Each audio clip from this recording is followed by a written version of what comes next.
It's where all the cool kids go.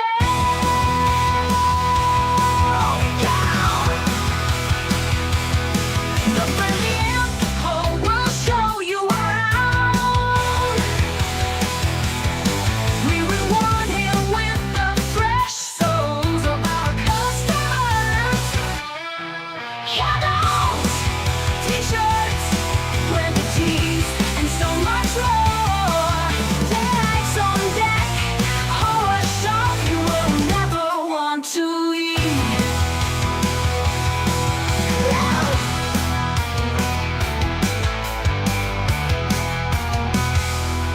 Your friendly info will show you around. We reward him with the fresh souls of our customers. Candles, t-shirts, blended teas, and so much more. Deadites on deck, horror shop you will never want to leave.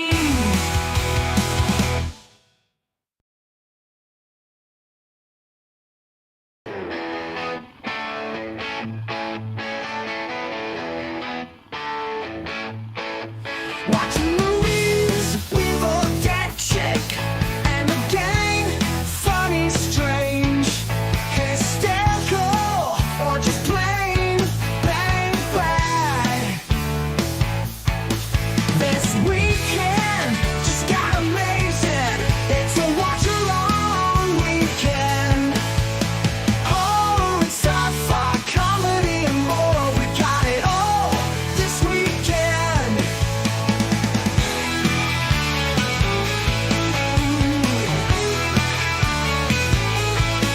This weekend just got amazing. It's a watch-along weekend. Horror and sci-fi, comedy and more. We got it all this weekend.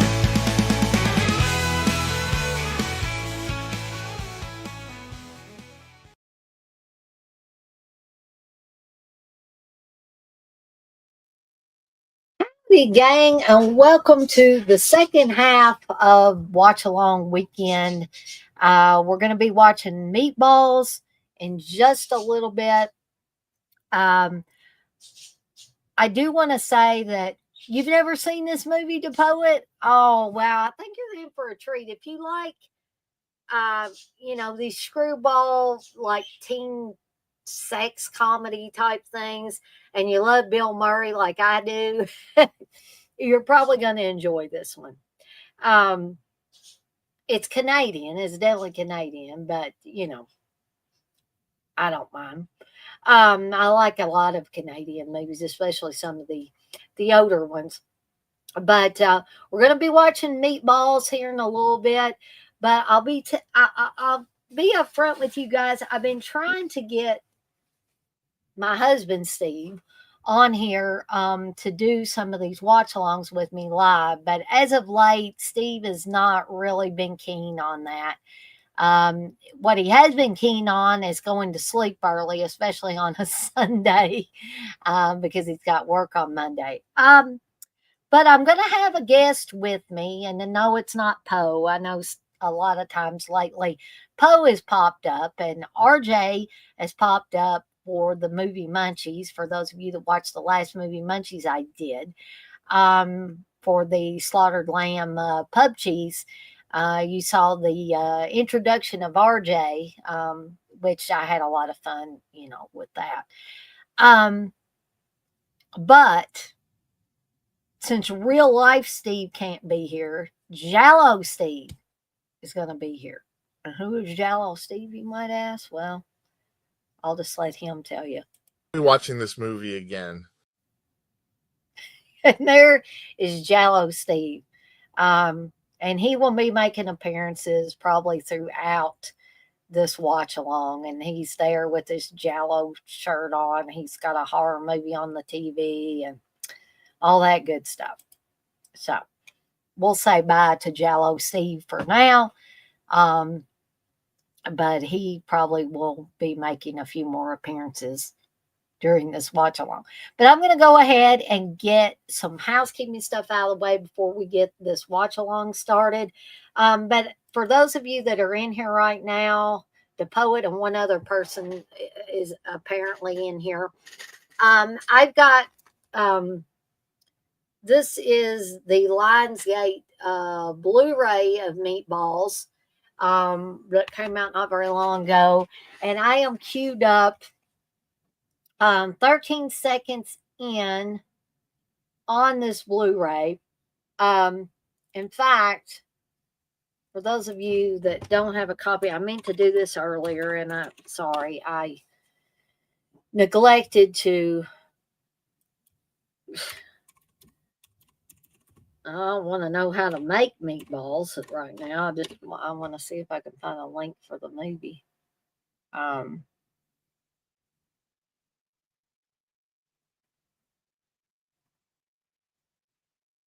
yeah, I got the trailer and stuff.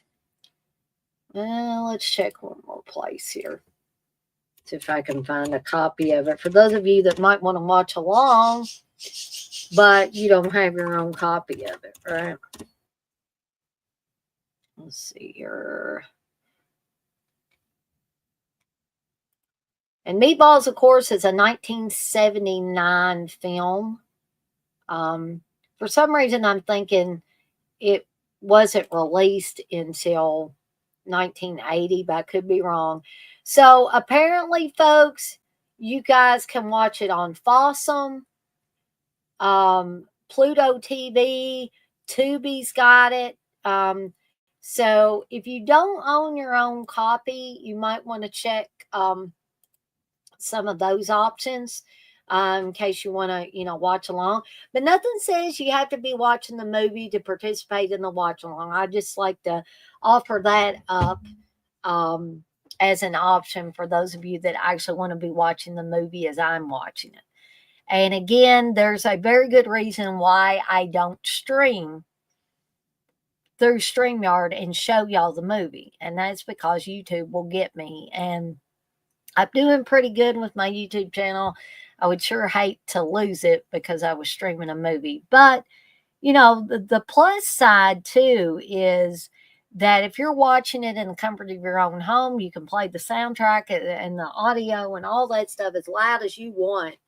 And it, otherwise, other than upsetting people in your household, you're good, right? But, so let me get some other housekeeping stuff out of the way and then we'll get the movie started.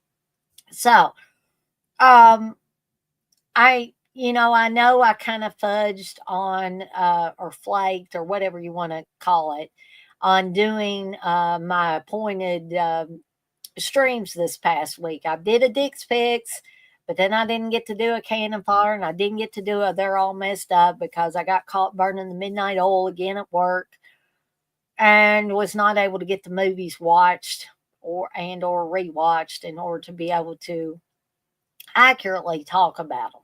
So, hopefully this week, the rescheduled ones I'll be able to do. I'll be able to do a new Dick's Picks. I have no idea about a Friday Foolish. I'll have to get with Candace later on. I know she's got several things going on right now, so it just might not be feasible for us to have a Friday Foolish. But you got two Friday Foolishes in a week. One week and one. We had back-to-back Friday Foolishes, right? 2 weeks in a row. So I feel like we're doing good there. Now, I know Steve told me he was going to take me to the Yummy Bowl for my birthday Friday. And I seem to have lost everybody now, unfortunately. But maybe we'll have some more people here in just a little bit. But I am planning on having, there won't be watch-alongs this coming weekend. However, there will be a Evil Dead Chicks slasher slasher fest. This will be the second month of Evil Dead Chick Slasher Fest. Hopefully, this time I won't have to cut it off short because of thunderstorms and stuff like that. So, nasty weather kind of got in the way of me having a full Evil Dead Chick Slasher Fest. Um, so I will be showing, or we will be watching The Burning and Bloody Birthday. And because it is my birthday, uh, it will be a Evil Dead Chick Slasher Fest plus birthday bash for me. It'll be my 49th birthday, folks. I'm getting old. And there'll be some special surprises. I don't want to give it away. That will be popping up during that Slasher Fest and celebration. So be on the lookout for that coming up Friday. And oh, as always, movie roulette is in full effect. And how do you play movie roulette? Well, during any live stream I do, and that includes watch alongs like this one, you could do this tonight. If you give a $5 or more super chat, then you can pick any movie of your choosing to do a watch along, or a watch along, sorry, for me to watch and do a review over. Menelect, he's been a big supporter of not only my channel, but of Movie Roulette. And back when I was doing about the same thing with the watch alongs, now we're doing the watch alongs by a poll. They're picked by a poll. He gave $10 recently, and he wants me to watch and do a review of What We Do in the Shadows. So I've never seen that, so I'm looking forward to watching it and doing a review on it. But that's how you play movie roulette, folks. And so I think that's all the housekeeping stuff I wanted to get out of the way. Like I said, hopefully we'll have some more people join us. I think I must have lost the poet because I'm not seeing anybody in here right now, but that's okay. I'm still going to be here for the duration. You know, I set these watch alongs up. You guys are voting on them. So, you know, by golly, I'm going to have them. So, again, I am queued up 13 seconds in on the Lionsgate Blu-ray of Meatballs. And I'm going to give everybody about a minute or so that might be watching along. You're here to poet? Okay. I think sometimes this thing, I think it's a StreamYard YouTube glitch. And sometimes it will show no people in here. And I know one time, like a year or so ago, it looked like there was nobody in here. And it looked like nobody was chatting. And then all of a sudden the glitch went away and all these chat messages came up. It was the weirdest thing. But people that do a lot of live streams on StreamYard told me that, you know, that happens from time to time. So I don't try to put too much stock in that little number counter. But, you know, it's about the only thing I can go by other than if people are talking in here. But I'm not saying you got to talk all the time. But I'm glad you're still here, the poet. And I hope we have some more people join us before the movie's over. But I'm going to give it another few seconds and then we're going to go ahead and get started. Because I do unfortunately have work tomorrow, so I am going to have to get a little bit of rest. And I have my, by the way, I have my AMC Theaters popcorn. This stuff is really good. To me, it's the next best thing to having the stuff out of a popcorn popper with the Flavacol and all that good stuff. So we're going to get started here in a few seconds. All right. Let's do this, folks. So here we go. Gonna do the countdown. I'm gonna get this party started. So here we go. 3, 2, 1. Press play. We're off and running.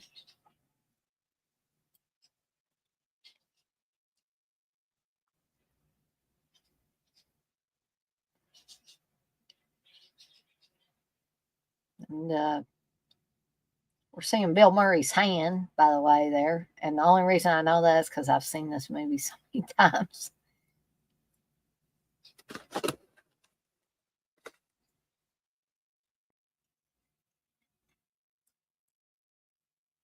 I don't know if I don't have subtitles on this thing.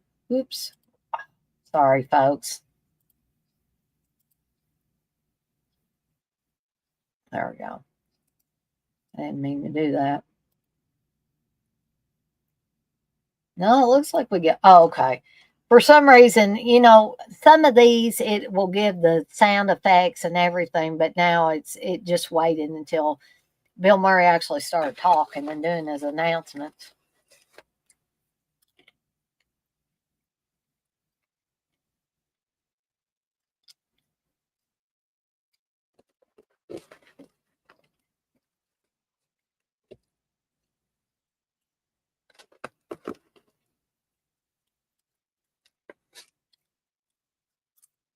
We're getting the title up here on the screen.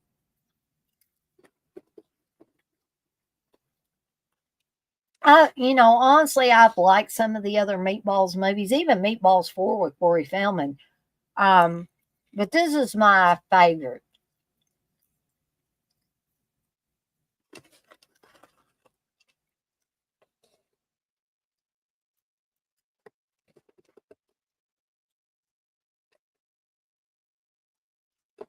So it's supposed to be June 25th, and I know this is up north, but it's only 30 degrees.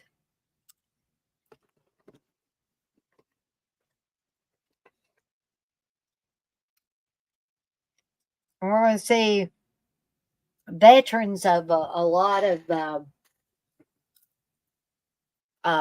Canadian movies, horror and otherwise. We got Matt Craven, we got Keith Knight, we got Jack Bloom.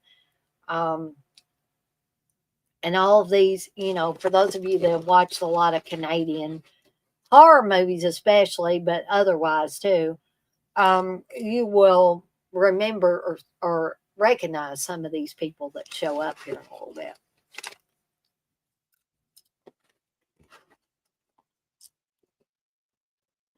There's Harvey Eck, and he's a Canadian actor as well.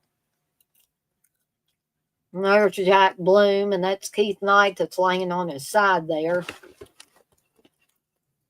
And Jack Bloom's painting around him.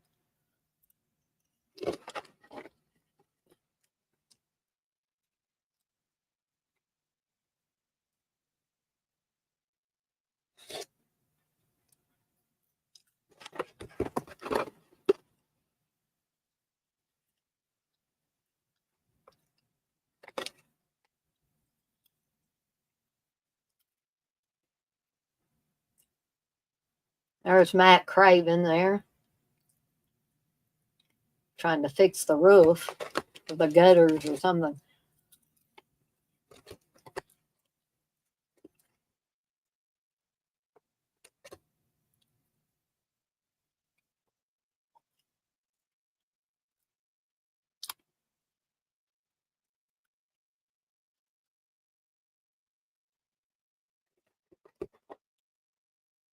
Of course, this is a running joke for you folks old enough to know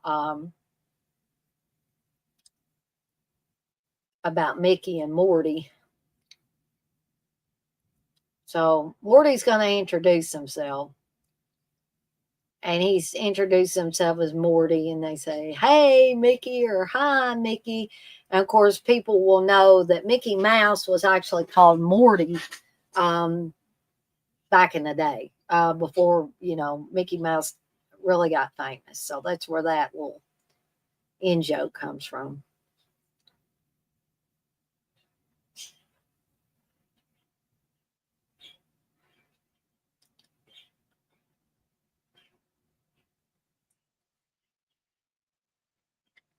Excuse me.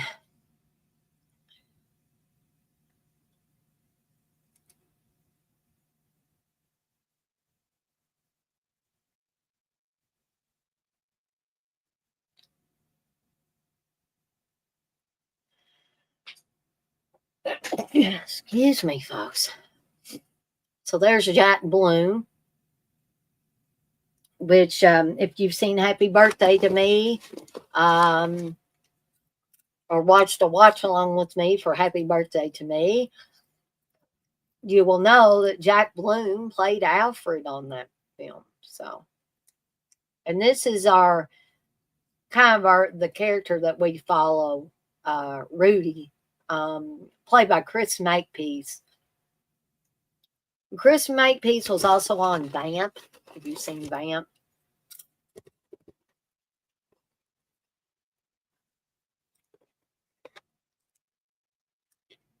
I'm just making a mess here. I know. Dropping popcorn all over the place.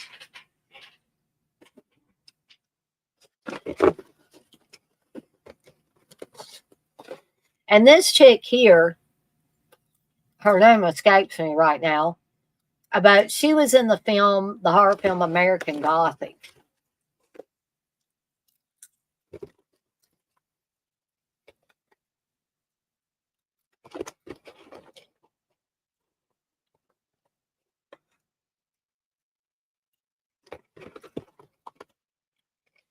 Ooh, everybody remember Kmart?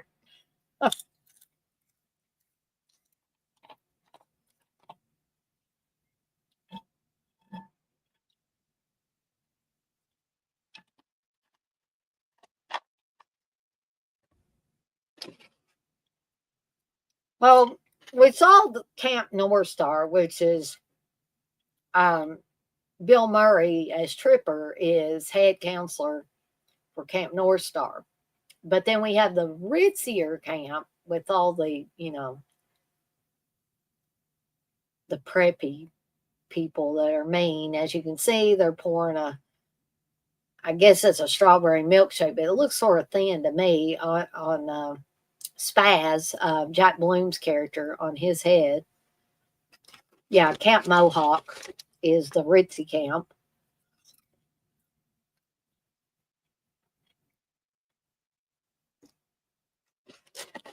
And we can see that Tripper has made his way over to where the Camp Mohawk is loading the kids onto the buses. And he says he's the program director, Jerry Aldini, um, for Camp Mohawk. This part I always thought was hilarious. And that woman back there, it's always confused me. It appears to be a woman, but they look very manly. And I'm not like trying to be disrespectful or anything. It's just odd.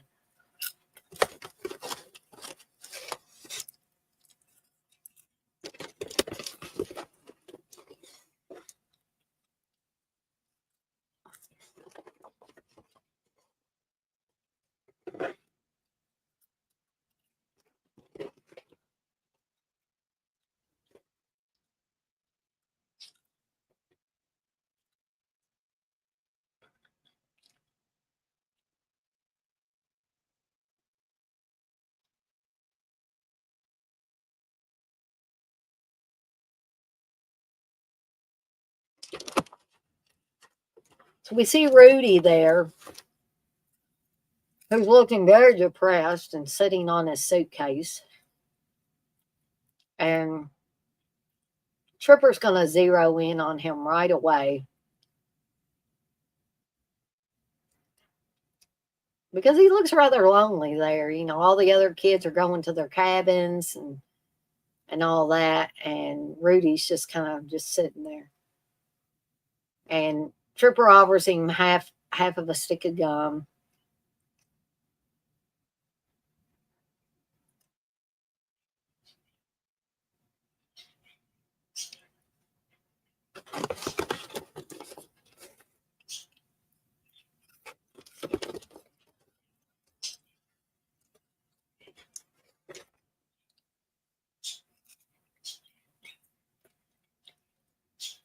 So Tripper brings Rudy to Phil, who's going to be their counselor.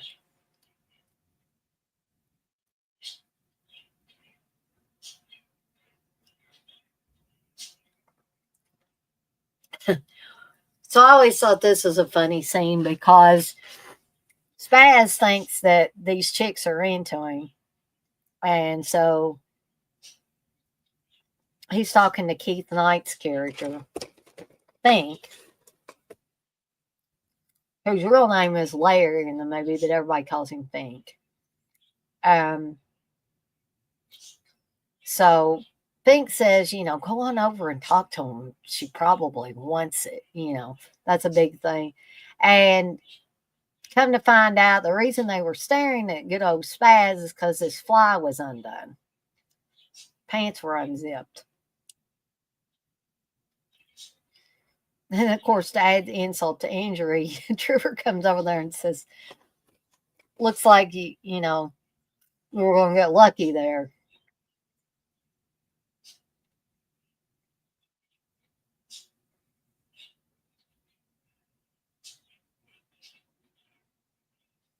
And of course, the Trooper says, these are the camp rules, and Morty would like you all to take a look at these. And all the while, he's ripping them up and throwing them in the trash can.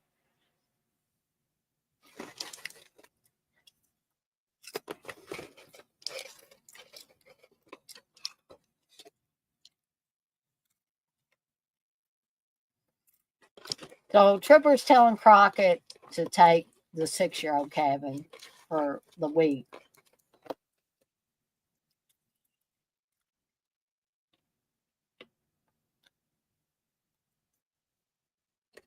And the other counselor that Crockett's working with, they're teaching the kids how to fold their shirts.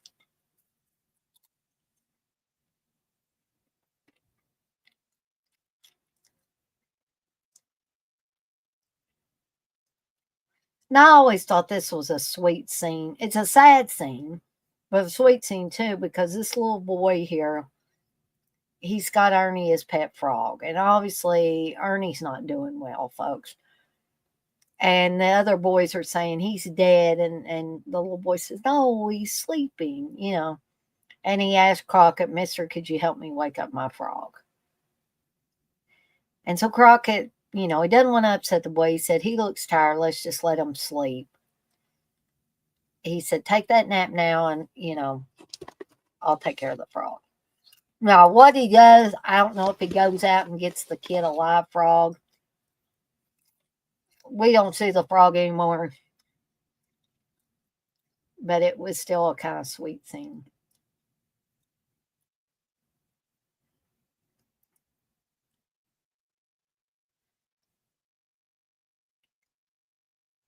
So, Roxanne, the other head counselor, Trooper's always trying to get her. And she's not falling for it.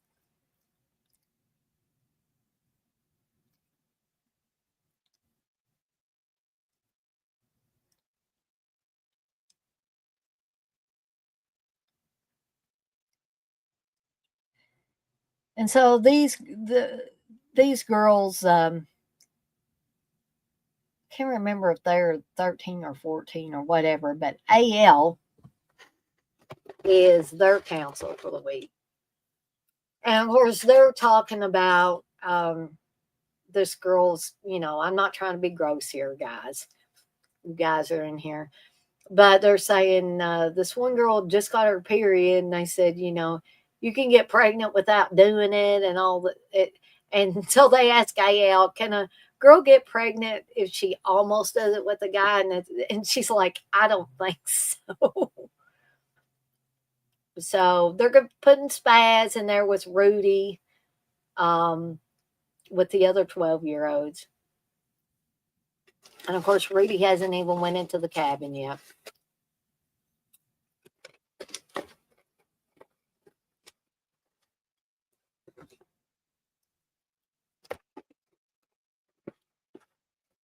So Spaz tries to introduce himself. The kids are kind of making fun of him. They're going Spaz and stuff. So, and Rudy tries to find him a bunk, and this other kid's already taken me. He said, hey, this is my bunk, shove off. So poor Rudy already feels like he doesn't fit in, and he finds him a corner bunk.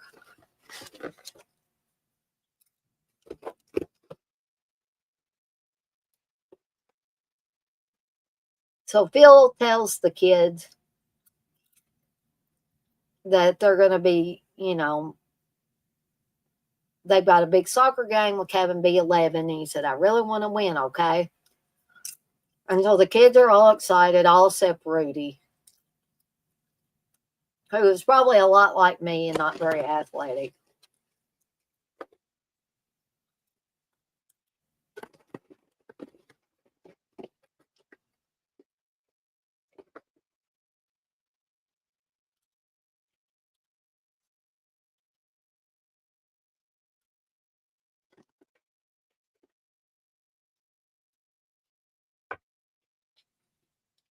So if you're listening to the soundtrack, you will hear the song Meatballs playing in the background. I never got to go to summer camp. I don't know how many of you guys and gals did. I didn't even get to go to 4-H camp. So, um,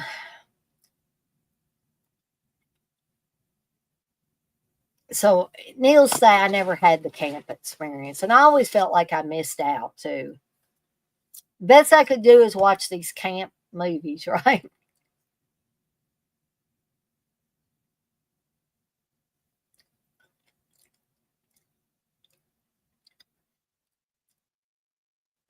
Oh, everybody wants camp gossip, and Morty's trying to do his spiel, and he just finally gives up.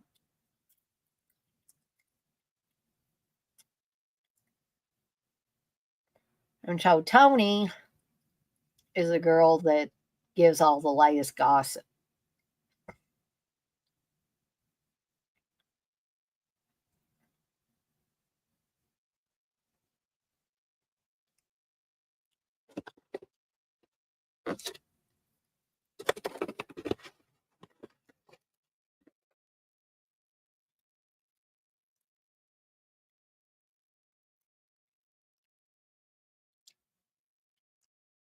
And Wendy is the one of the hot chicks of the group.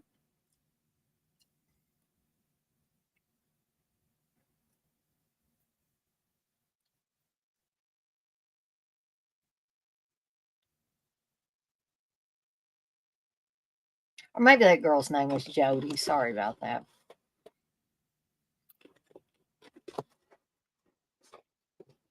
So now we're to the big soccer game, and be honest, Spaz is not too bad at the soccer game, but poor Rudy.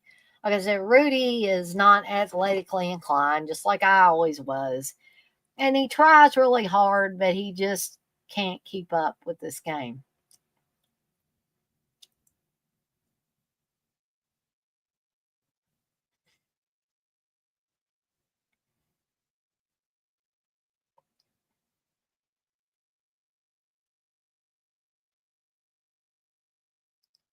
And of course, the guys, the other kids are like, he sucks, he's terrible.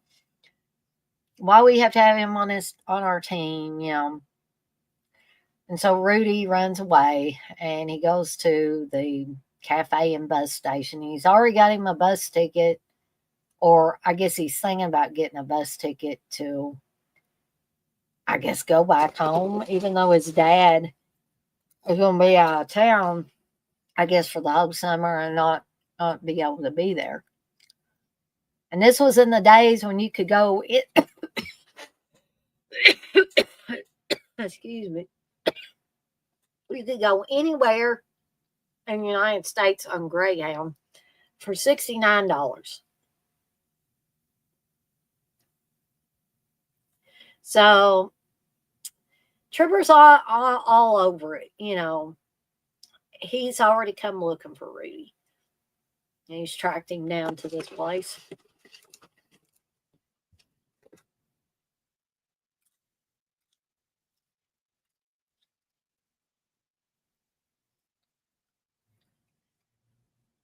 And he tries to act like, I'm just here just because I wanted to come eat these French fries.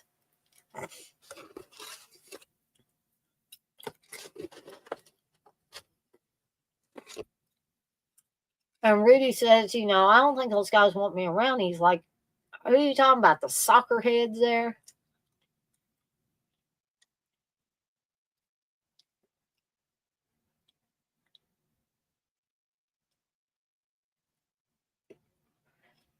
To me, Bill Murray, I don't know how you guys and gals feel about Bill Murray, but I always felt like Bill Murray was just a natural comic.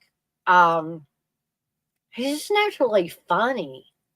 He could be talking about the most mundane stuff ever, and he'd be able to make it funny. I recently rewatched him in Stripes again, and again was struck at how funny this guy is.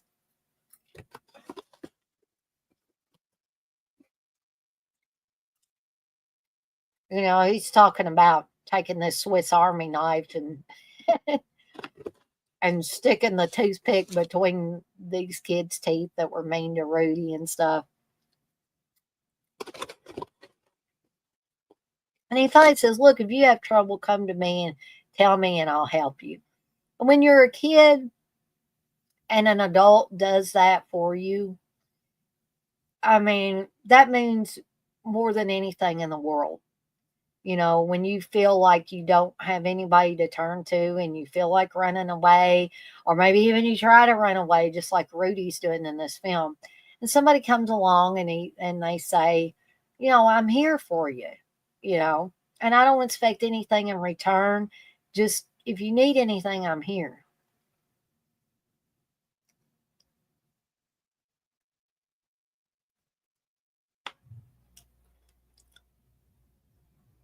So Matt Craven's character of Hardware is always doing stuff like this. Like why he's got like what seems like plastic explosives, I don't know.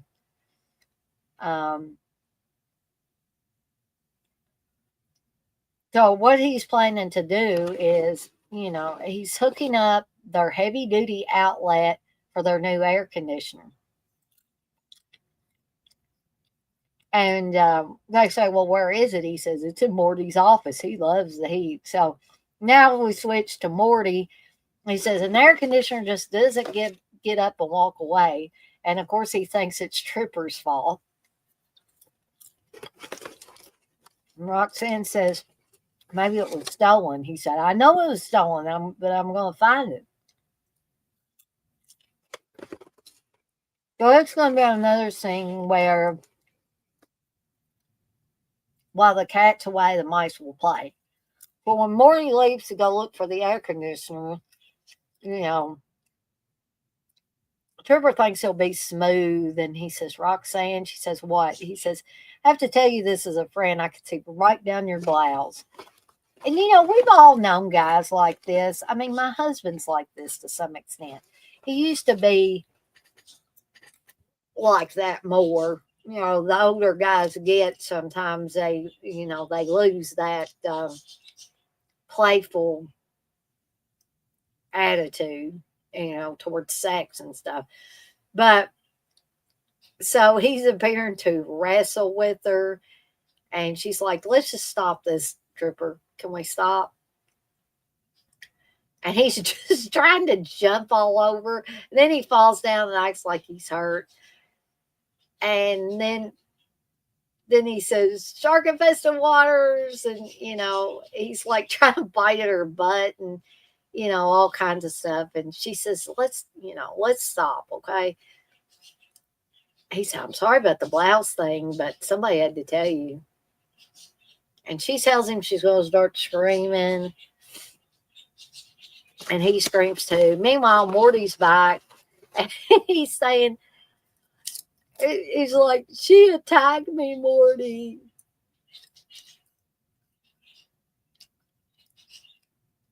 She came at me like an animal.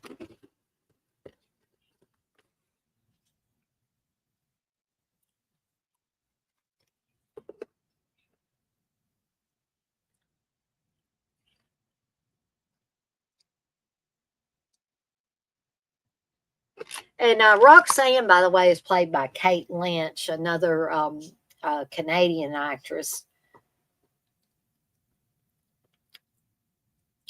So they have this new air conditioner hooked up. Hardware's going to turn it on. We're going to see what happens here.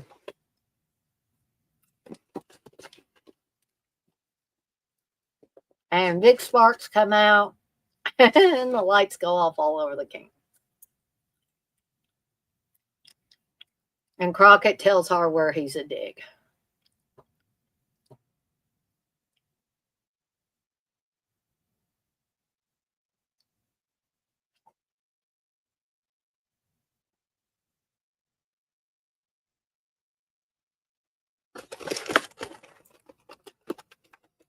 Oh, that kid's got a cookie monster.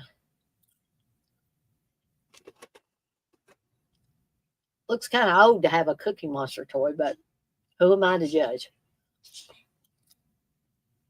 And Rudy in his Peter Pan pajamas here. That's the best way I can describe it.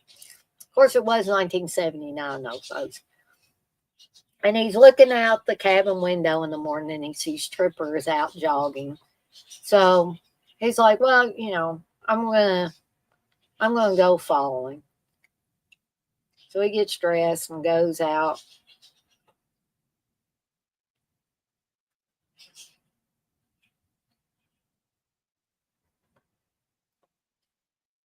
Gang, I'm gonna y'all continue to watch if you're watching along with the movie. And I will return. I just got to take a bathroom break and get a refresher on my drink, and I will be back.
Okay. Well, I did miss the whole jogging sequence, but that's okay. Um, so we're seeing that Rudy and Tripper are playing cards and playing cards for peanuts. I'm not sure what kind of soda they're drinking there.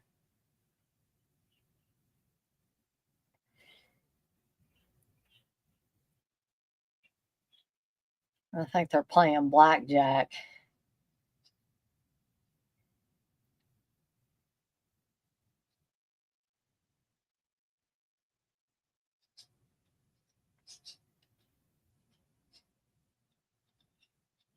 Tell me again why I am doing this. Oh, I forgot. It's because you made me. Oh, I'm sorry, Steve, that you feel that way. Or Jello Steve, I should say.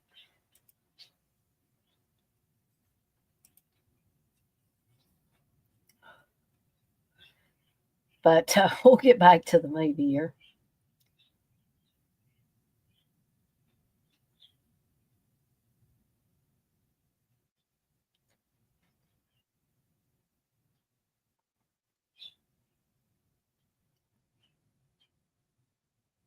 Maybe that's some kind of Canadian soda.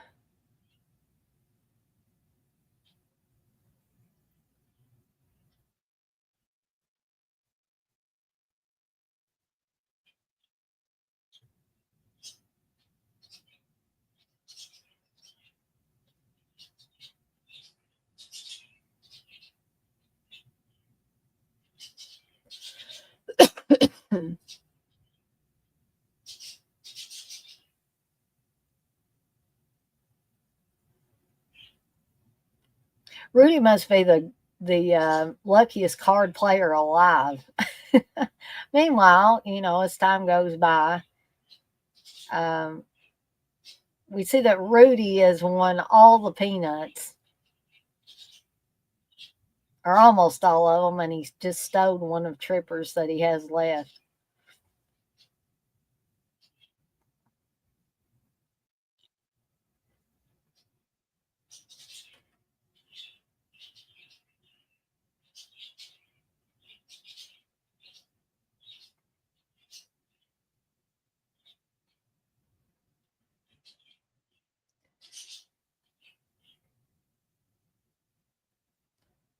So Tripper says tomorrow night they're going to play for higher stakes. They're going to play for zucchini.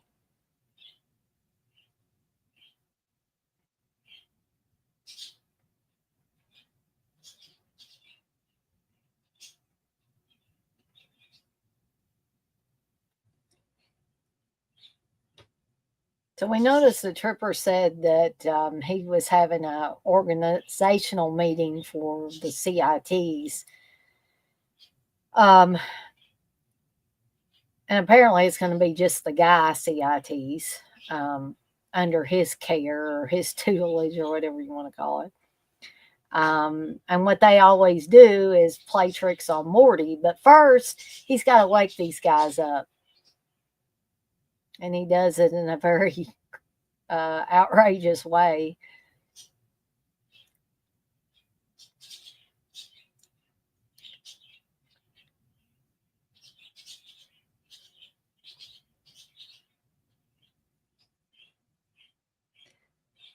Oh, the poet, are you asking which one I think is better? Um, oh, that's a hard one. Um, because my first instinct is to say Camp Crystal Lake, and that's my nostalgia kicking in there, the poet. Because I really I like the Sleepaway Camp films. I like the camp in Sleepaway Camp. Um, but here's something that would maybe push Camp Crystal Lake over Sleepaway Camp or Camp, not Camp Rolling Hills. Shoot. What is the camp in the first movie? Oh, Well, I'll think of it later, um, but Camp Crystal Lake, that camp and everything, is not mean spirited. And those of you that have seen the Friday 13th films and the Sleepaway Camp films, you know what I mean. The camp, as far as atmosphere, is a lot more mean spirited um, than the camp in Friday 13th, Camp Crystal Lake. And so I guess I would have to go with Camp Crystal Lake in this case. So we're seeing that the guy CITs are under under Trooper's direction. He's gonna have them to carry Morty out in his bed. How this guy don't wake up, but this is movie logic, right?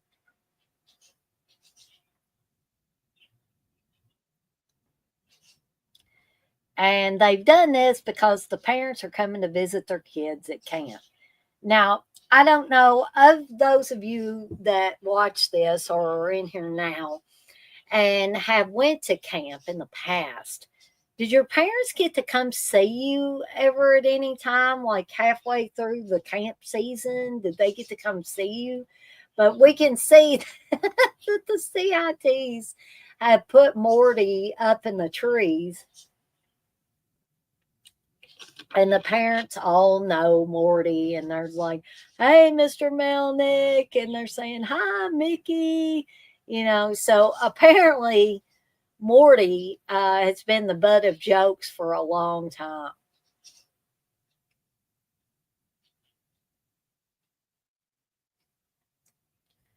So Spaz's dad, Spaz is trying to help his dad get parked. And he says, "Plenty of room, Dad, plenty of room." And his dad ends up running into another car in the parking lot. And Spaz is like, "Sorry, Dad." So Rudy's dad is out on business, so he can't come see Rudy.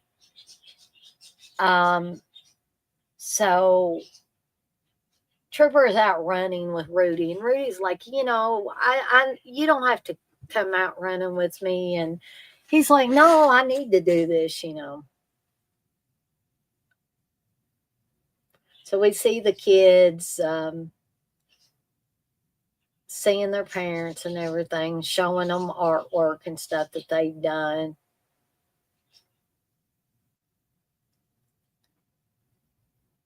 Seeing their pets.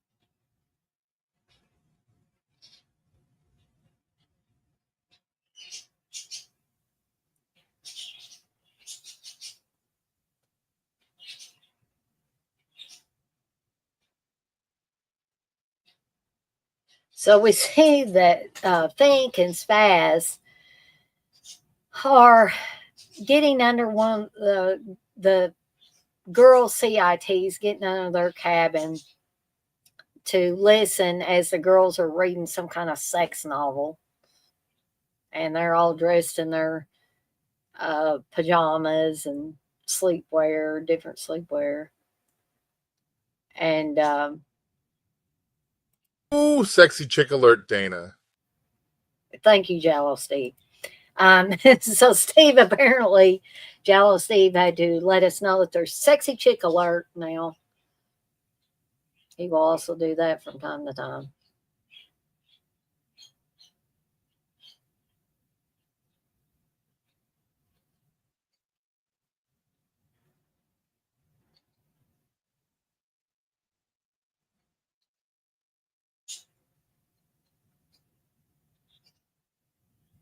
So Spaz says he's getting a boner, and thinks like, "Well, you shut up, they're gonna hear us." And the girls do indeed hear them.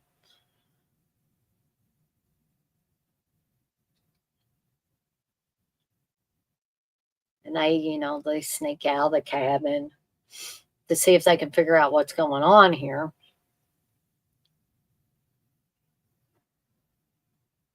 This part is funny. A lot of funny parts in this movie. Some of them are more funny than others. And so the Spaz has crawled out from under the cabin, but because Fink is a bigger guy, he's having a hard time getting out from under there. So Spaz is trying to get him out. And he says, Spaz, you're ripping my face off. And then the girls get a hook to Spaz. They pull him back. And Fink thinks this is Spaz pulling his pants off and his shoes. And he's like, what are you doing, Spaz? And the girl's got his pants.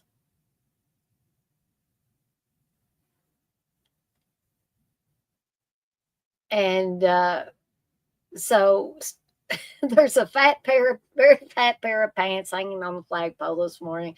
Of course, those are Fink's pants there. But Trooper makes that announcement. And now Camp North Star and they've left they've left Marty. They've carried him in his bed out to the side of the road. And there's see you at the ball game, Marty, or Morty, or Mickey, whatever they said. But so they're on their way in the bus. Trooper's driving to the basketball game they have with Camp Mohawk, the Ritzy camp.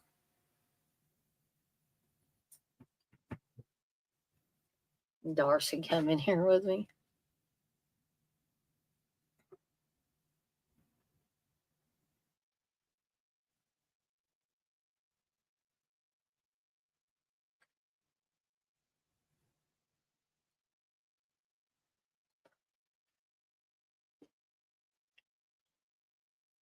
What are you doing there, Darcy?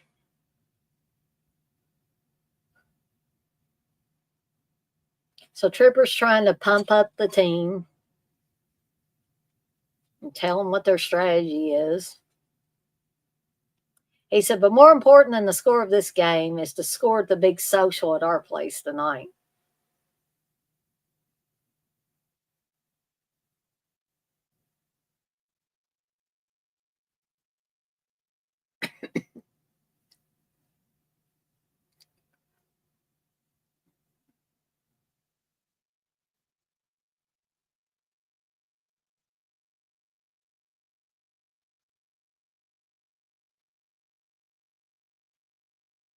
So they're practicing, and it doesn't look like they're doing very good. Darcy.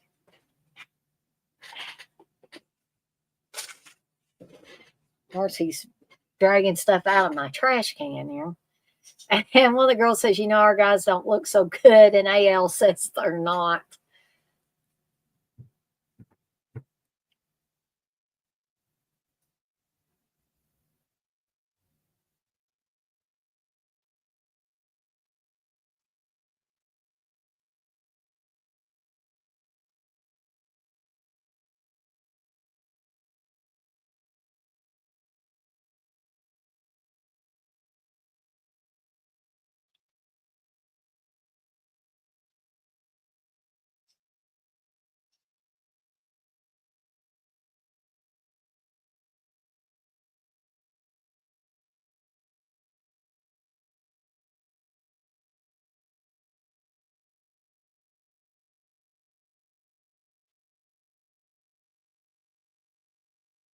So the one girl that likes Crockett says, that Crockett's really cute. And this kid says, yeah, but he can't play ball with a shit.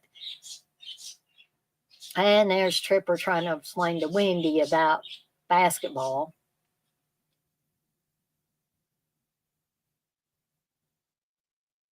Ooh, and Harward just busted his nose.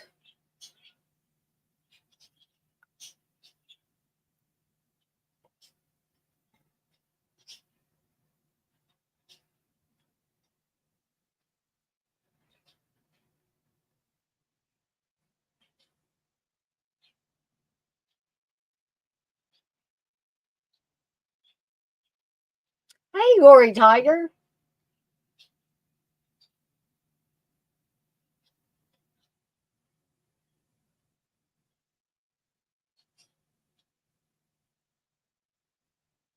Well, somehow Fink, aka Larry, makes a basket.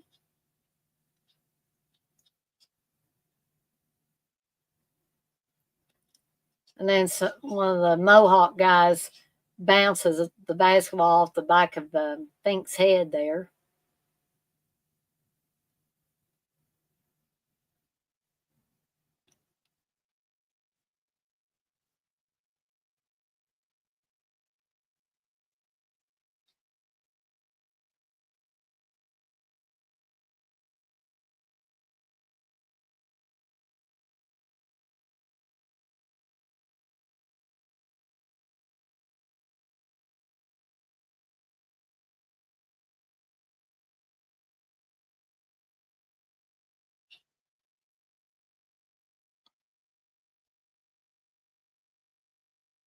So he finally said, Trevor finally says, we can't shoot for shit.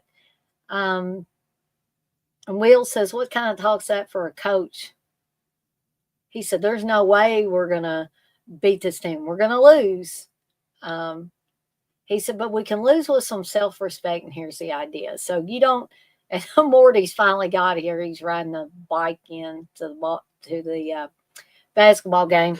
And so we're going to see what the guys are going to do to lose with some self respect. Okay. Because we didn't see or hear what Tripper was telling them.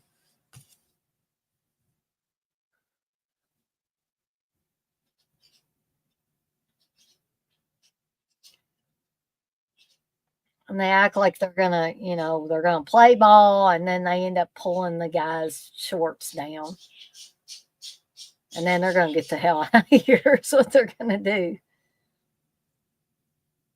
and they'll leave poor Morty, to defend himself.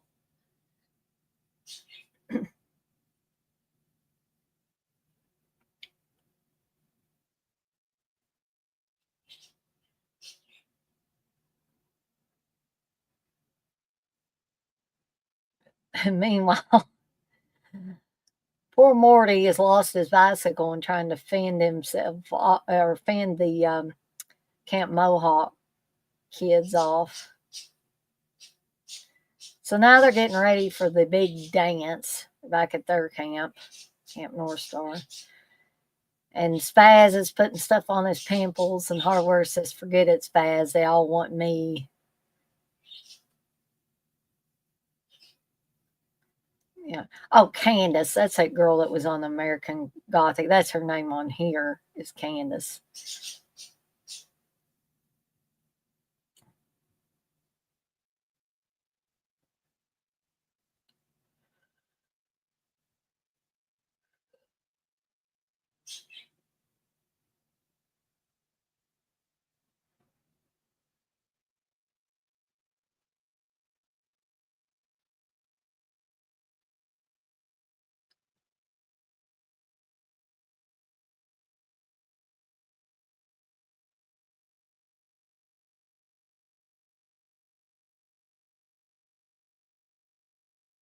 So Jackie and Wendy come over, and of course, Fink says, why don't you ask Jackie to dance? Um, and he says, I would, but that Wendy's driving me crazy. And Fink says, you know, Wendy's, pretty and all, but Jackie wants it. There he goes again with this girl wants it all the time. And so again, Tripper's trying to get romantic with Roxanne out on the dance floor here. He says, 3 years of this, I don't think I have any lines left.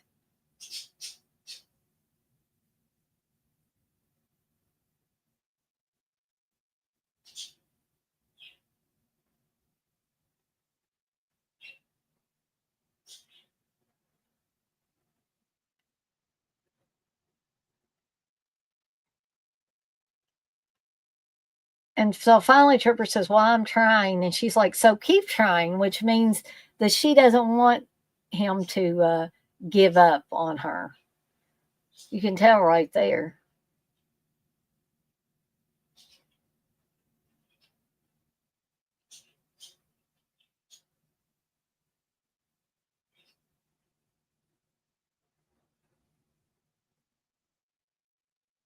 this whole scene with Tripper, like doing all these different dances out there and looking at Roxanne.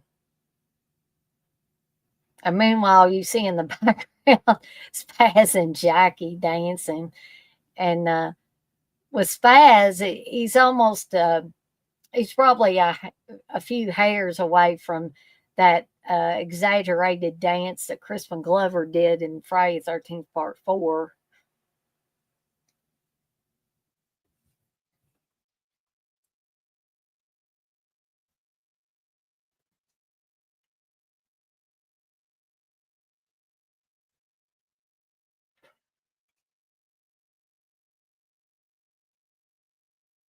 Can't believe I am watching this again. Yes, Jello Steve. You should be able to believe you're watching this again, right? So, back to the movie. Um, Wills and AL are trying to rekindle their romance, their camp romance.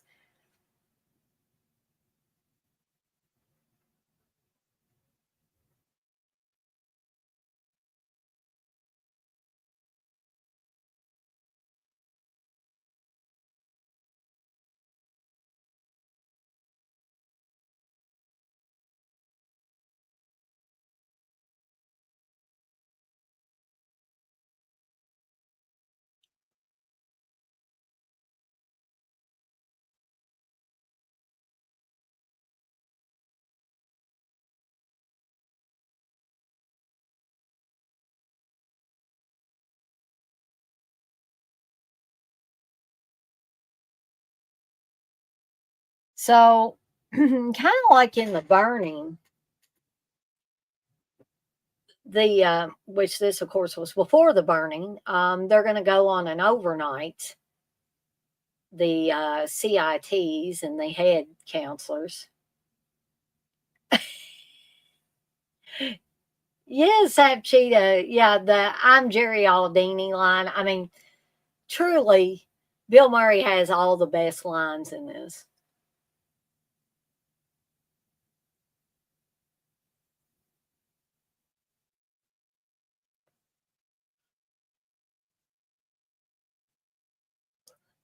And so Rudy is, saying, to Tripper, you like Roxanne. I know you like Roxanne. He's trying to act like he doesn't.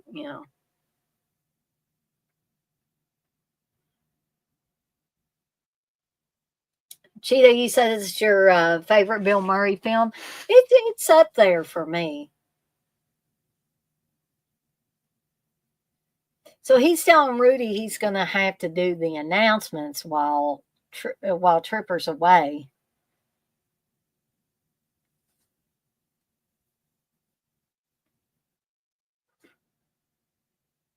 And we don't ever really see Rudy do these, but it is assumed, I guess, that he does. And he's like, Tripper, I can't.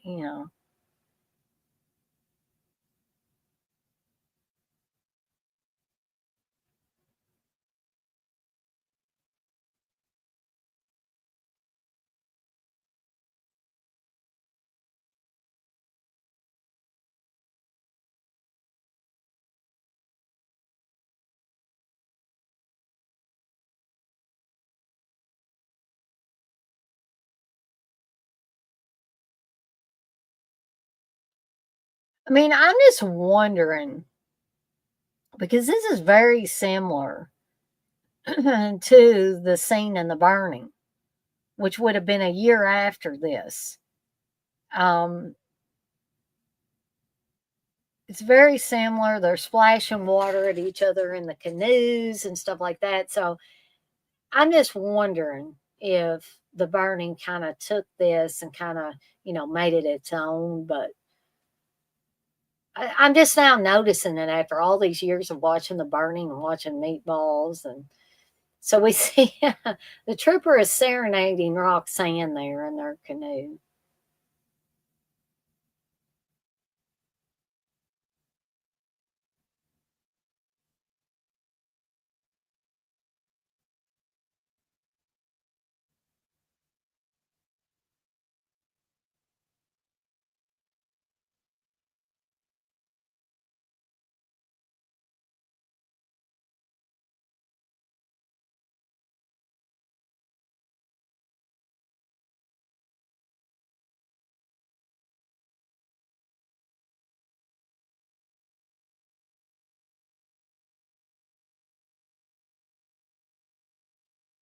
And of course, a spooky story is told about Cropsey.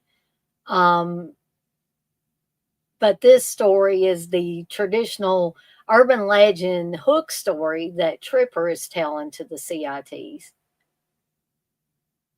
Oh, that's really cool, Cheetah. You say you interviewed Christine DeBelle a few years back. Very nice person. For those of you that don't know or not sure who Christine DeBelle is, she's the one that plays AL in this movie.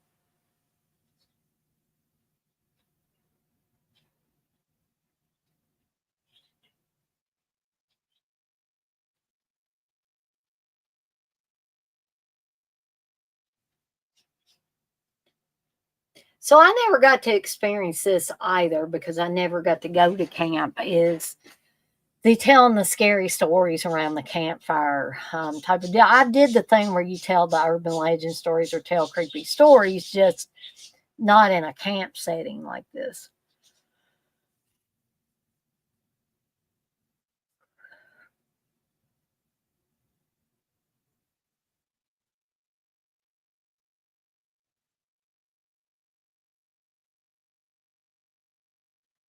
Oh, I thought Christine DeBelle was AL because the one Spaz drools at on here is Wendy, and I think that was Cindy Gerling. Am I wrong on that?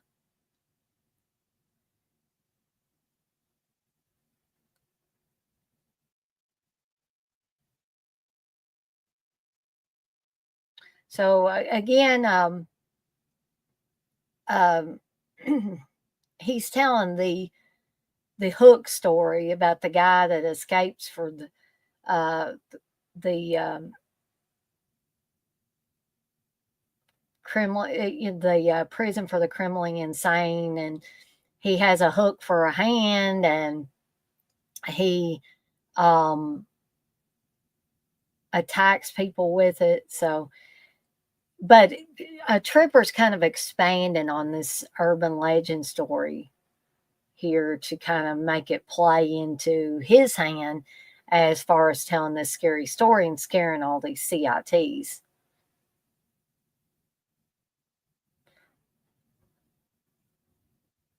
And he's put a little hook on himself. Well, yeah, Spaz and Larry or Think were drooling over all the pretty girls.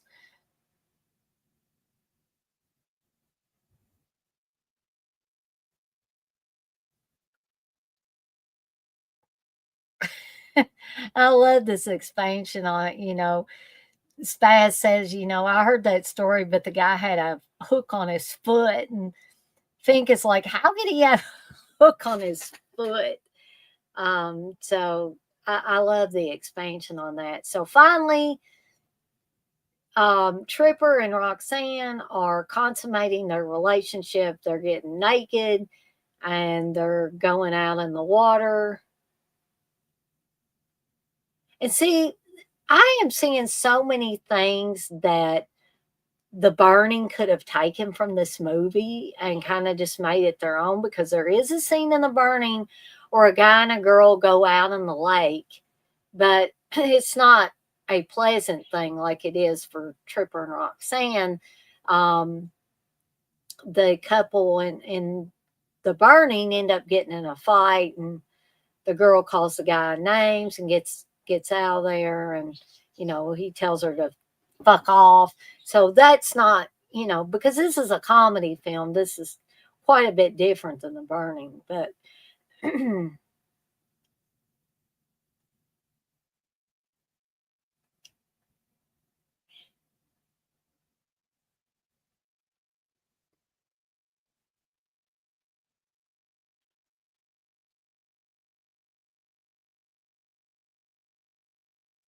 so, gang, this is another one of those movies that it's so fun that it moves fairly quickly.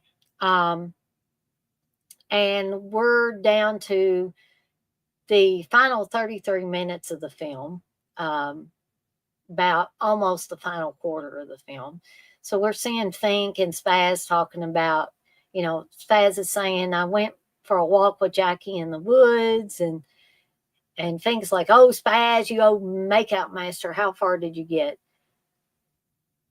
And he's like, "Did you make out?" And he said, "Well, we just kind of talked." He said, "You had her in the woods and you just talked." And he's like, "You didn't do anything." And so he finally desperately says, "I held her hand when we walked home." And he's like, "Spaz, you're on your way." So that kind of fixed things between him and Larry, or him and Fink. Yeah, the makeout master. So he wants to celebrate, and I've never seen so much candy in one place in my life. Well, I mean, he's got bananas and stuff in there too, but and potato or Cheetos, and but there is some making out going on here because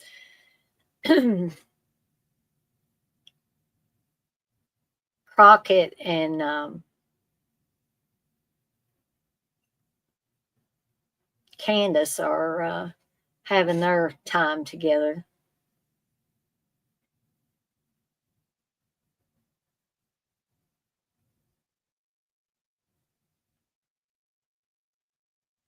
Gang, I'm gonna have to go.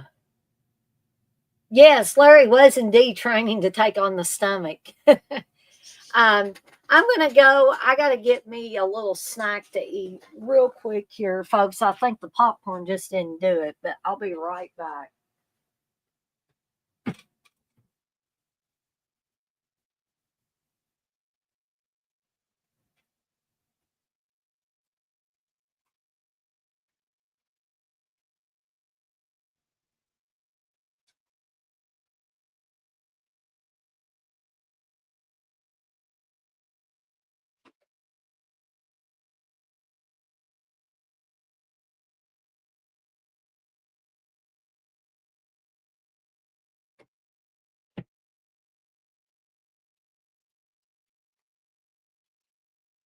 Yeah. So they are back from the overnight. Oh, I probably could too, Cheetah. Um, I've seen this movie so many times.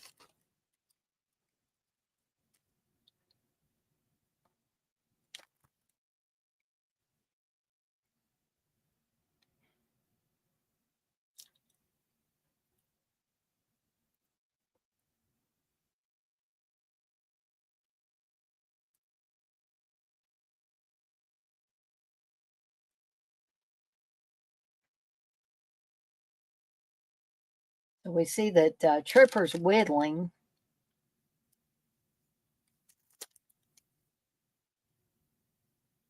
There's another great Tripper line. He said, "You're pacing." He tells Rudy, he says, "What's wrong with you? You're pacing like an expectant father with a clap." Now, I couldn't imagine anybody but Bill Murray uttering that line in a film. So it turns out that Rudy is nervous about the the games that are coming up against between Camp North Star and Camp Mohawk.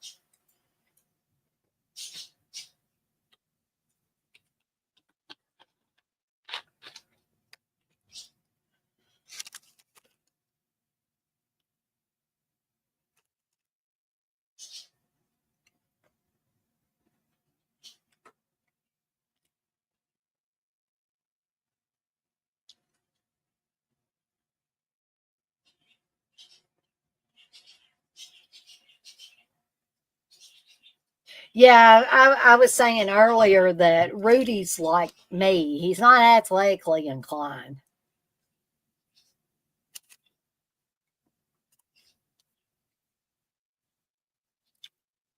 So again, Tripper is trying to deny that he has the hots for Roxanne.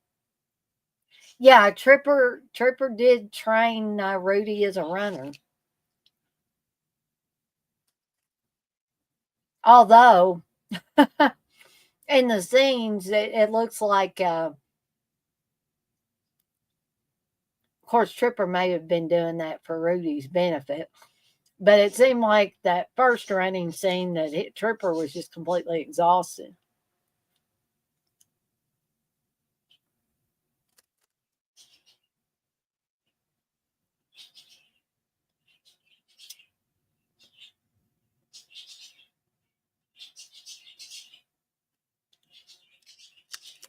So the last part of the film is basically the Olympiad.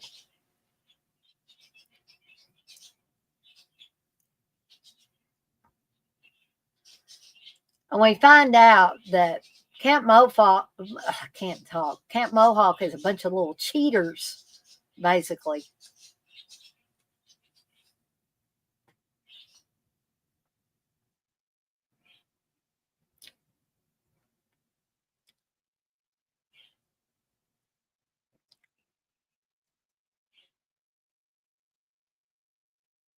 It just doesn't matter. Yeah, exactly, Cheetah.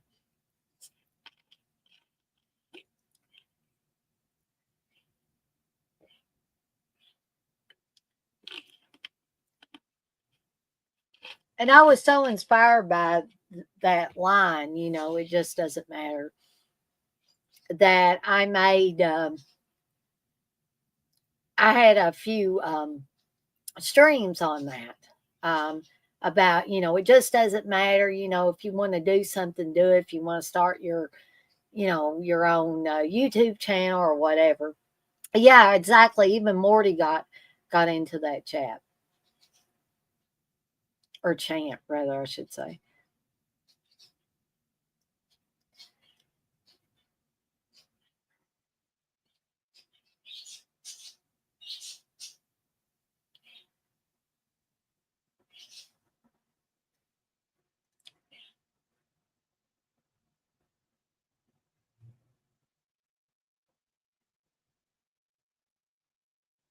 Poor hardware is getting pummeled here.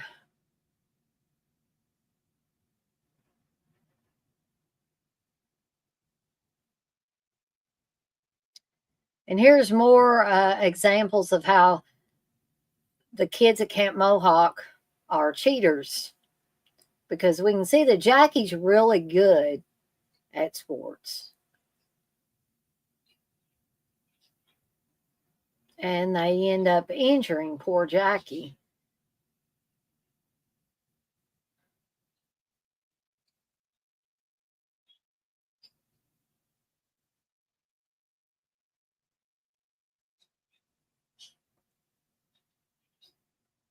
So we're seeing that the totals don't look too good for the first day for Camp North Star. Jackie is cute. I mean, even from a woman's perspective, I think Jackie's cute.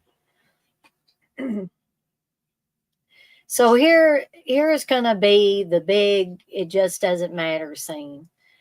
Um, Phil and some of the others are really dejected. They're upset. They're aggravated. They're angry. So leave it to Tripper with his shirt that says Dennis on it. I just find that so funny. Um, it just doesn't matter, exactly.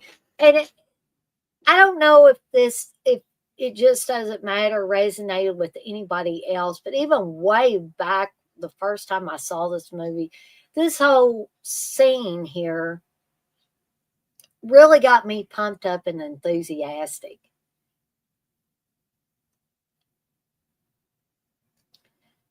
So here he starts. I tell you, it just doesn't matter. It just doesn't matter.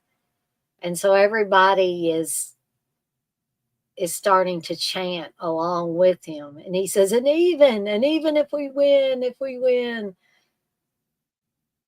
even if we win, even if we play so far over our heads that our noses bleed for a week to 10 days, even if God in heaven above comes down and points his hand at our side of the field, even if every man, woman, and child held hands together and prayed for us to win, it just wouldn't matter, because all the really good looking girls would still go out with the guys from Mohawk because they got all the money.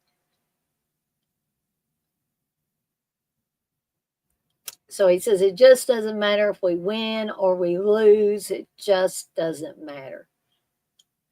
And everybody starts to chant again.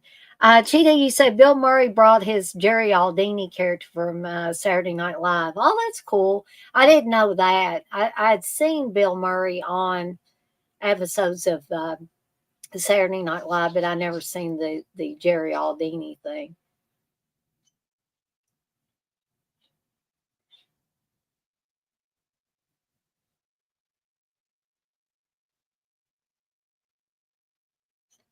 So now we're at the second day of the Olympiad.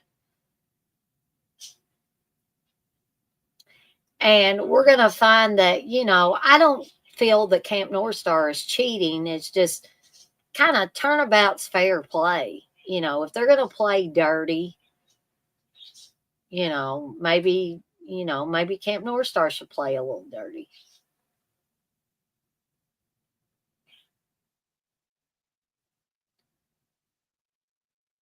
So we're going to see that the kid that got his beach ball busted is going to put a fish down the back of one of the Mohawk swimmers. North Star does have skills.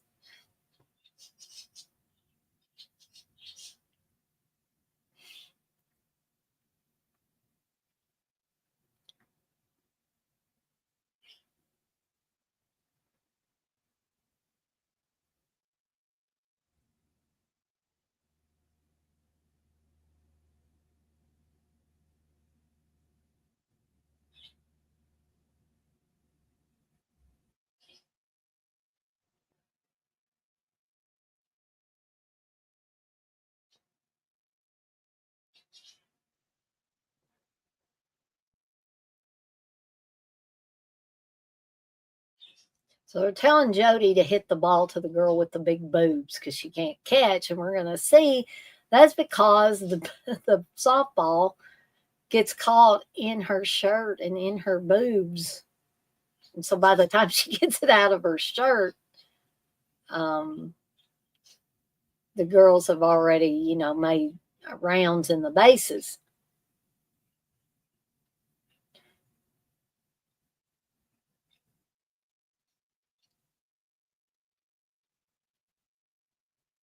And so Wheels is doing his thing here.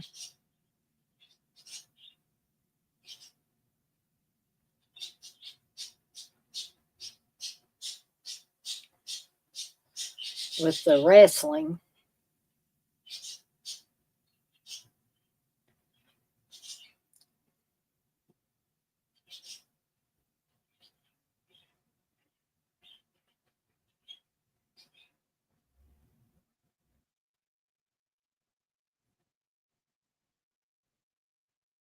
Yeah, Spaz with the cups is going to be coming up here in just a little bit.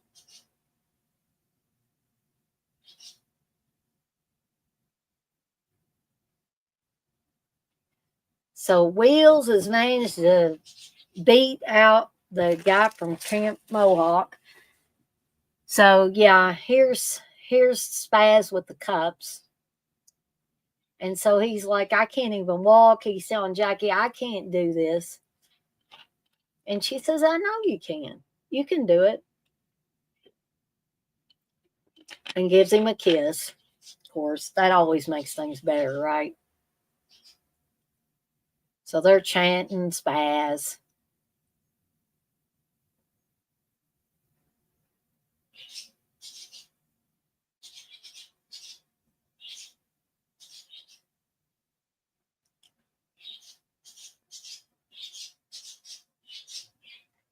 I don't think I could do this, honestly, folks, though. It's stack these cups.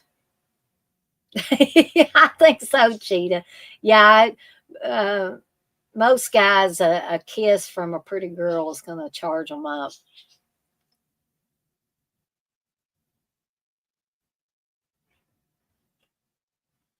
And again, they're trying to cheat, but it ends up going awry because North Star comes up behind and bumps the person that's with the kid with the slingshot, and it hits their guy, and Spaz manages to make it.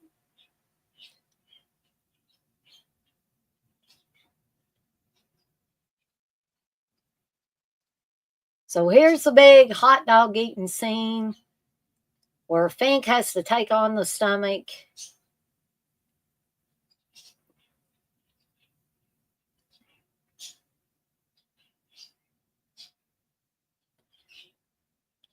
And Tripper's saying, you know what these hot dogs are saying to you, Larry? They're telling you this is the year that Fink beats the stomach. So here's the stomach.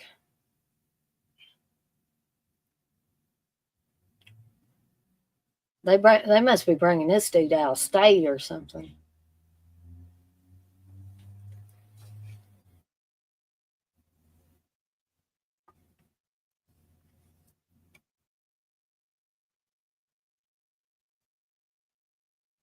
Eat, Larry, eat. You know something funny? It looks like that Fink's got more weenies than the other guy.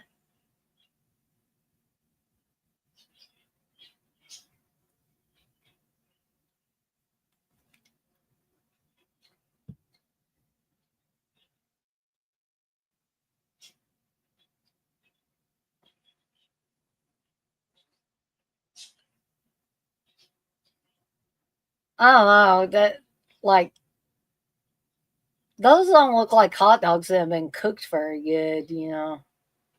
I mean, I know you can eat hot dogs right out of the package, but so Tripper's telling him, the stomach's worried. He doesn't want it bad enough, Larry. Come on, stretch that stomach, Fink.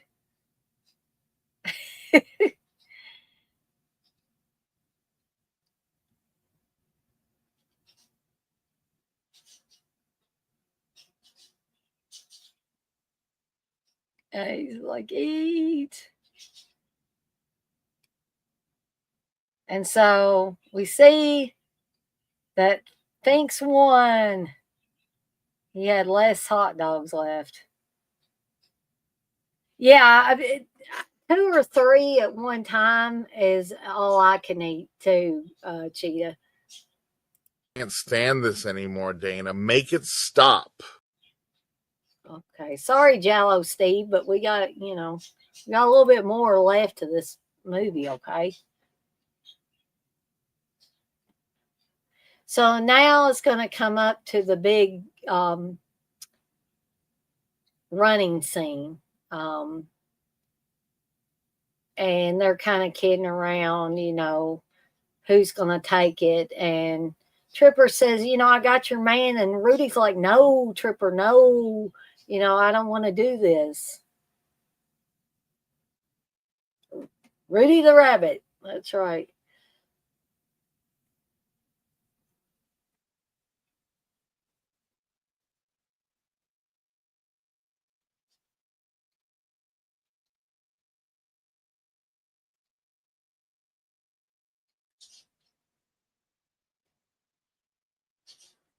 And guys and gals, I'm not trying to get sappy here, but Tripper tells Rudy within this movie that, you can do it. I know you can do it. Just in the same way that Jackie told Spaz that he could do the cup stacking. And I truly believe that sometimes all any one person needs is one person to believe in them. And that's enough to get them to push on through in order to win or to succeed or whatever it is that they need to do. Trooper is a great character. It is definitely one of my favorite characters that Bill Murray's played. Woody the Wabbit. So Trooper's giving him a little bit of advice on how to beat this guy from Camp Mohawk.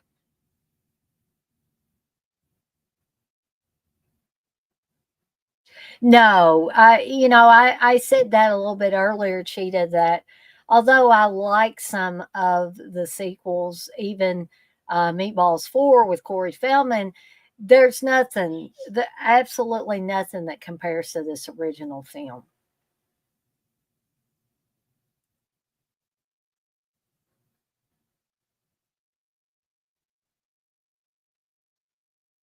So they're off and running.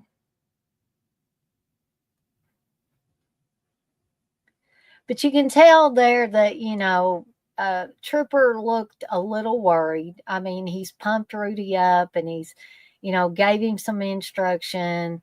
But that's really as far as he can go with it. Now it's in Rudy's hands.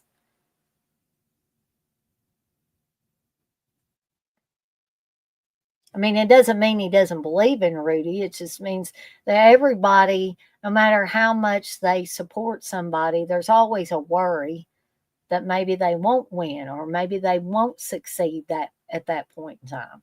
Doesn't mean they won't ever succeed, just maybe not at that time.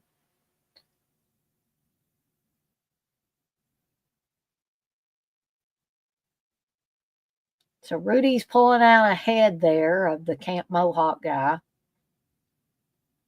And of course, because Rudy's a little bit shorter, he can go under like some of this underbrush and stuff like that.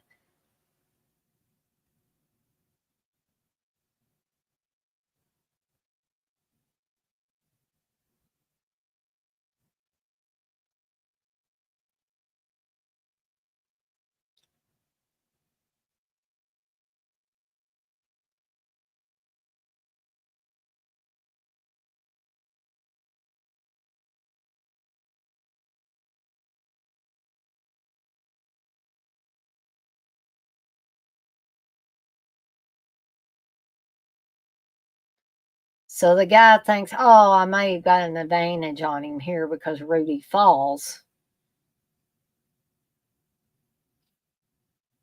But I got faith in Rudy. How about you guys?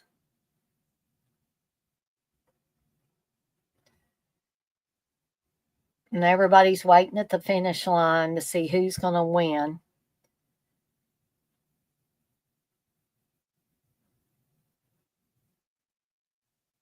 Yeah, Rudy had a bigger kick. I mean, he's also younger than this guy by a few years.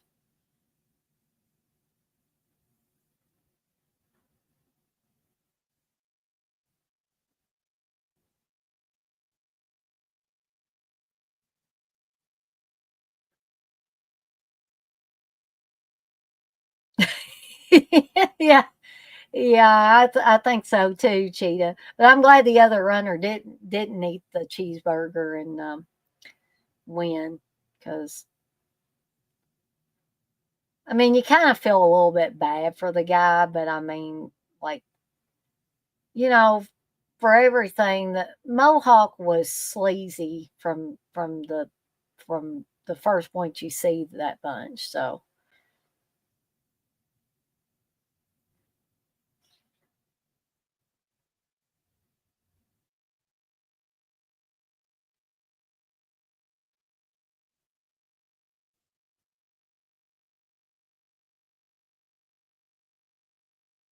So we see now that Rudy has made friends at camp and he's telling Tripper he's going to come back next year.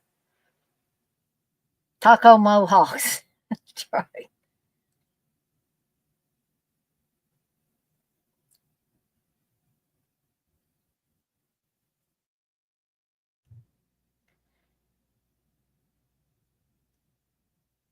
So now Tripper and Roxanne are going to go to the campfire with Morty and the CITs.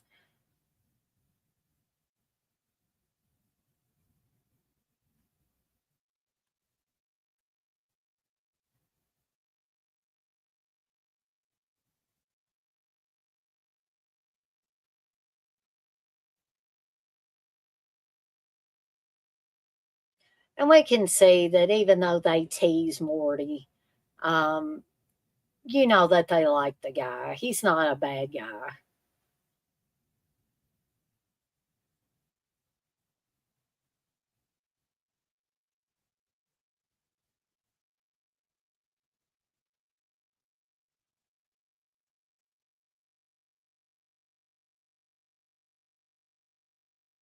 So now they're bringing out the booze and they're going to sing the CIT song here.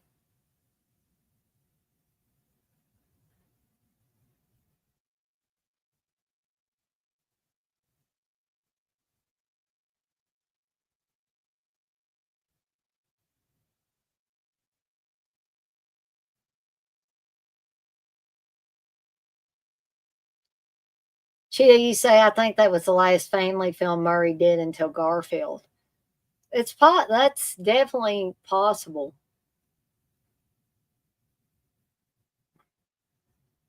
So they're starting to sing the CIT song. And for those of you that have seen Meatballs, you know what I'm talking about here.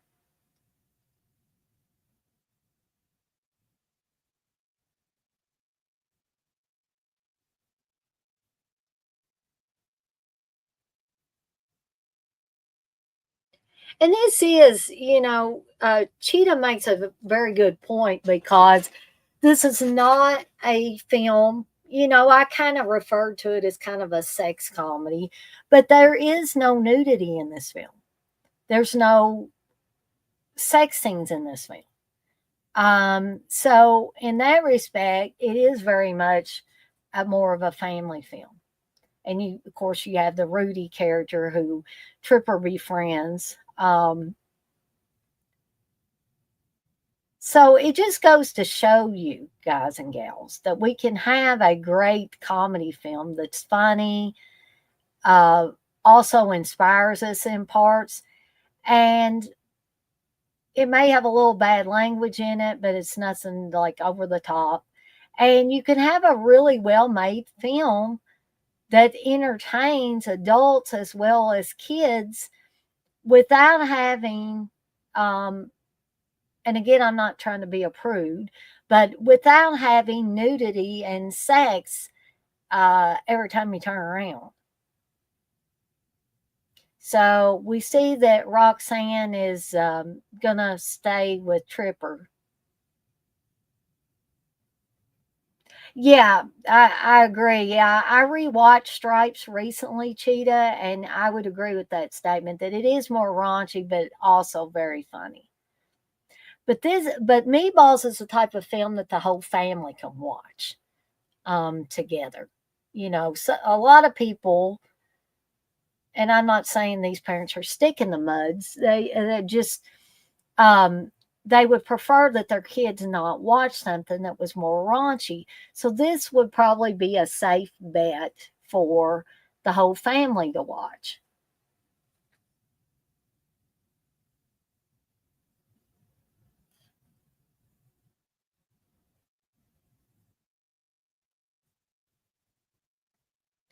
So everybody's going home and it's kind of sad, because they won't, a lot of these people they won't see until the next year, the next summer. So this is kind of like a bittersweet moment for everybody. So one of the kids is telling Rudy, my father's buying a camp next year. Do you want to come up? And Rudy's like, no, I don't think so. I think I'm going to come back here.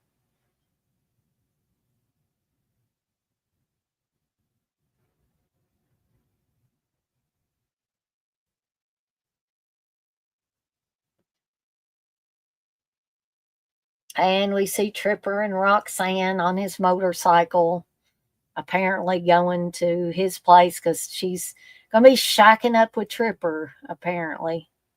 But, you know, we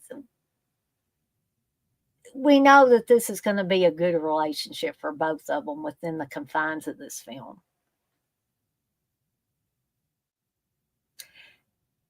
You are right, Cheetah. I had forgotten about that because I was never a really big Cagney and Lacey fan, so I had forgotten about that. And we see that they have for one last time for the summer, they have put Morty out uh, in the lake,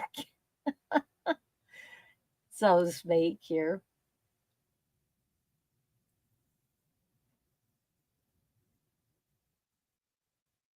and he Poor Morty ends up falling in the water.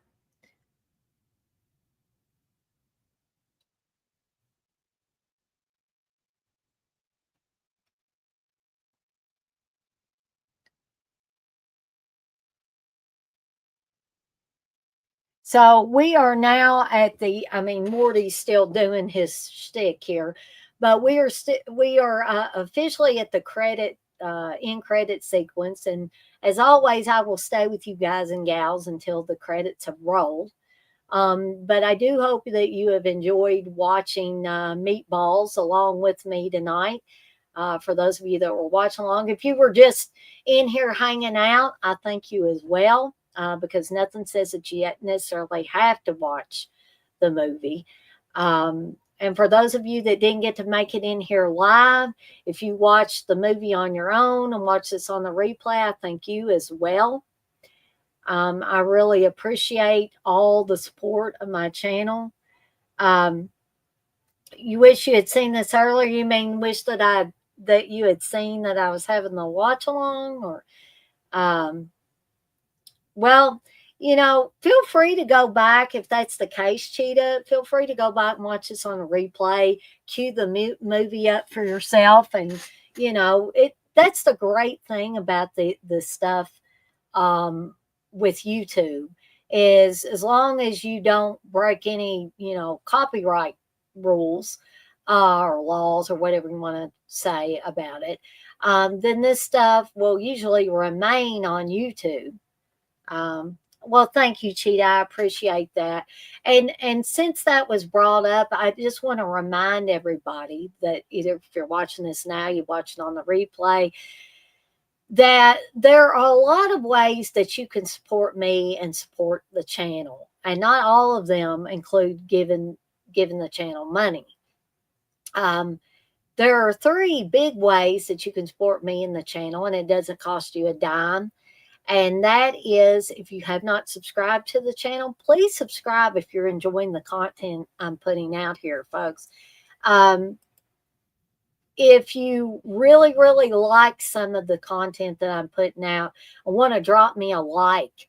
I would appreciate that. All of those things, including hitting the notification bell so you don't miss any of the content that I'm putting out. All of those things help get me up there in the algorithms of YouTube, and they definitely help out. Also, share my channel with friends and family members that you think might be interested in the content I'm putting out. That costs you nothing. That costs a friend or family member that becomes interested in my channel because you told them about it. Doesn't cost them a dime either. If you can drop a few bones my way, with super chats and stuff like that, I always appreciate that as well. But I realize too that not everybody just has money to be throwing at the different YouTube channels. So that's why I always like to bring up other ways that you can support me and my channel. And I appreciate all of y'all's continued support of me and the channel.